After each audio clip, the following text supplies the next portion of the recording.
السلام علیکم ناظرین، امید کرتا ہوں کہ آپ سب خیریت سے ہوں گے۔ میں روحانی عامل آپ دوستوں کے لیے محبت کا انڈے والا عمل لے کر آیا ہوں۔ یہ عمل آپ کے محبوب کو آپ کی محبت میں مدہوش کر دے گا۔ آپ کا محبوب آپ کی محبت میں بے چین بے قرار ہو جائے گا اور آپ کے پاس حاضر ہوگا۔ اگر آپ کسی کی محبت میں بے چین بے قرار ہو رہے ہیں، آپ کا کھانا پینا جینا سب حرام ہو چکا ہے، زندگی پھیکی پھیکی لگتی ہے، محبوب کے بغیر زندگی عذاب محسوس ہوتی ہے، سوتے میں جاگتے میں ہر وقت آپ کے دل و دماغ ہوش و حواس پر محبوب چھایا ہوا ہے، آپ کے خوابوں میں صرف محبوب ہی نظر آتا ہے، تو یہ انڈے والا عمل آپ کے لیے ہے۔ اس عمل کے استعمال کے بعد جو کچھ آپ محبوب کے لیے جذبات رکھتے ہیں، وہی جذبات محبوب کے دل میں آپ کے لیے جاگ جائیں گے۔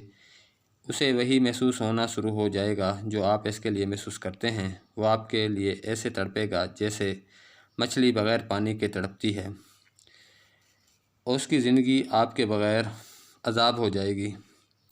اس عمل سے سنگ دل محبوبی موم کی طرح پگھل جاتا ہے اور بے قرار ہوتا ہے اور طالب سے تعلق بنانے پر مجبور ہو جاتا ہے۔ محبت کی دنیا کا سب سے بہترین عمل ہے جس کے استعمال کے بعد آپ کا محبوب آپ کی محبت میں دوڑا چلا آئے گا۔ ناراض محبوب یا مجبور محبوبہ کو شادی کے لیے راضی کرنے، میاں بیوی کے بگڑے تعلقات سنوارنے اور کسی بھی انسان کو اپنی شدید محبت میں بے قرار کرنے، اپنے پاس بلانے کے لیے آپ اس عمل کا استعمال کر سکتے ہیں۔ کسی بھی بہن یا بھائی کا محبت کا مسئلہ ہو تو وہ اس عمل کو استعمال کر سکتا ہے۔ یہ عمل آپ کو بہترین نتائج دے گا۔ جو دوست عملیات کر کر کے تھک چکے ہیں اور ان کے کام نہیں بن رہے، وہ اس عمل سے ضرور کامیاب ہوں گے۔ کامل یقین کے ساتھ آپ نے یہ عمل کرنا ہے۔ آپ کا یقین جتنا پختہ ہوگا اتنا ہی زیادہ آپ کو اس عمل کے اثرات ملیں گے۔ اب آپ دوستوں کو اس عمل کا طریقہ استعمال بتا دیتا ہوں۔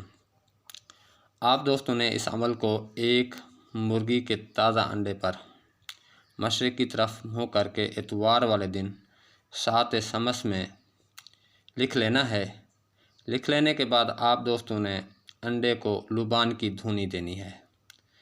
دھونی دینے کے بعد آپ نے پاک صاف جگہ پر ایک کڑھائی میں اس انڈے کو رکھ دینا ہے اور اس کے اوپر آپ نے آگ جلا دینی ہے تاکہ انڈے کو ہیٹ ملتی رہے۔ خیال رہے کہ انڈا ٹوٹنے نہ پائے۔ بہترین نتائج کا حامل عمل ہے۔